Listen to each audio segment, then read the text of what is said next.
Всем доброго утра. Итак, дорогие женщины, я хочу подарить вам несколько заговоров. Я бы сказала, что это скоропомощники. Если у вашего мужа постоянная раздражительность, злость, если характер несносный. Вы знаете, характер человека мы менять не сможем, потому что это его сущность, это его душа. Он с таким родился, характером. Но временами успокоить его, привести в порядок, а может снять его злость, лютость, как я говорю, мужнину лютость. Это возможно с помощью магии, с помощью работающих сильных заговоров.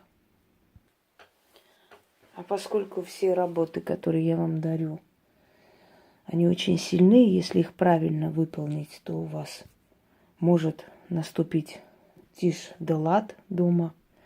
В принципе, я очень много дарила ритуалов для мира в семье, для взаимопонимания. Но, например, если дома начинается скандал, ссора, вам некогда делать ритуалы, вам некогда его успокаивать. Воспользуйтесь вот этими заговорами, которые сразу же его успокоят. Это проверено. Неважно, он пьян, трезв, злой, там, раздражителен без причины или что-то случилось. Постарайтесь читать, глядя на него, либо за спиной, либо в крайнем случае зайдите там в ванную или в комнату и прошепчите это несколько раз, пока он не угомонится.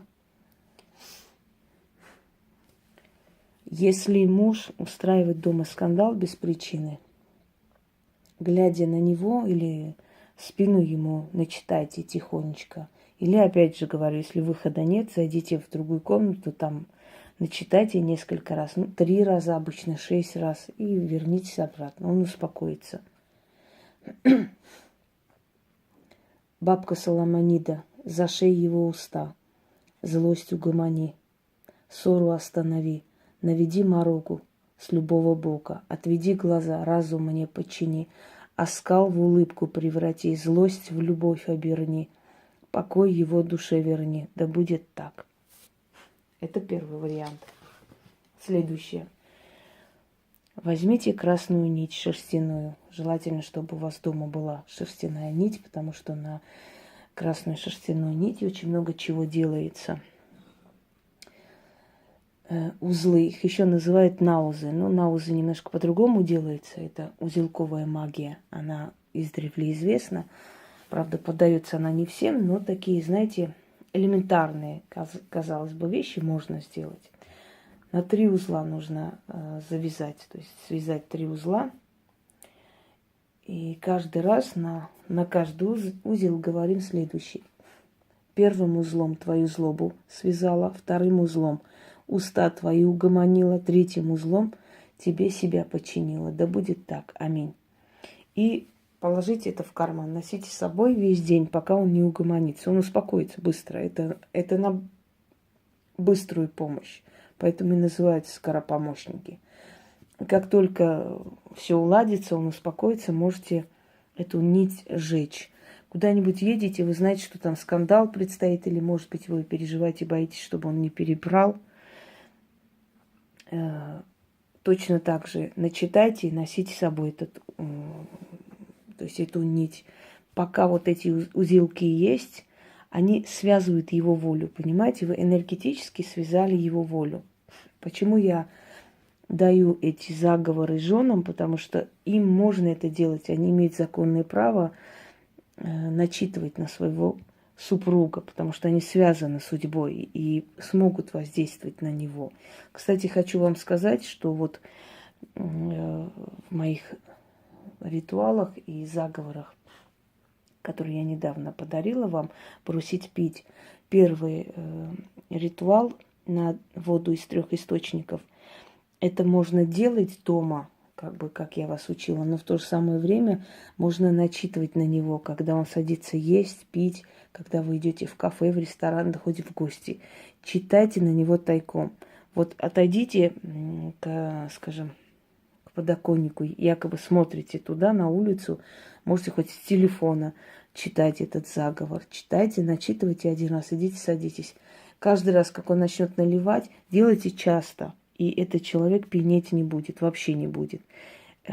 Спиртное теряет свои особенности, свойства. Человек выпивает, а в организме он просто настолько расщепляется, то есть он превращается практически в воду. Он не доходит до мозга и не охмуряет, понимаете, не отключает его сознание. Это проверено. Это тоже от агрессии спасает и помогает, кстати говоря. Так, на всякий напоминаю. Вот именно ролик «Бросить пить». Там Яна вот освободится, эти заговоры и ритуалы запишет внизу, сохраните у себя. Далее. Если вы боитесь, что будет дома скандал, возьмите 2 ножа, положите в таком месте. Я с ножами уже не раз давала вам заговоры, да, разного типа. Вот еще один вариант. Эти 2 ножа положите друг на друга и где-нибудь спрячьте. Например, в шкафу это сделайте. Или, не знаю, в сундуке каком-нибудь закрытом, да, чтобы он их не видел. Да хоть под кроватью, если у вас собака, кошка не поранится. Нож на ноже, крест на кресте. Пока нож с ножа не сниму, уста твои не разомкну. Рот твой закрыт, разум в моей власти. Истинно так. 6 раз говорите и оставьте эти ножи. Весь день будет тишина. Он даже если собирался с вами скандалить, придет и будет молчать. Если он уже начал скандалить, кричать и говорить что-либо, значит, тихо шепчите для себя, отойдите чуть подальше, чтобы он не видел, не заметил, а можно в спину. И если он с кем-то, например, ругается по телефону. Шел дед, а дед бородатый, а дед немой, не может говорить, уста откроет, а звука нет. Так будь же ты сейчас, как тот немой дед. Аминь.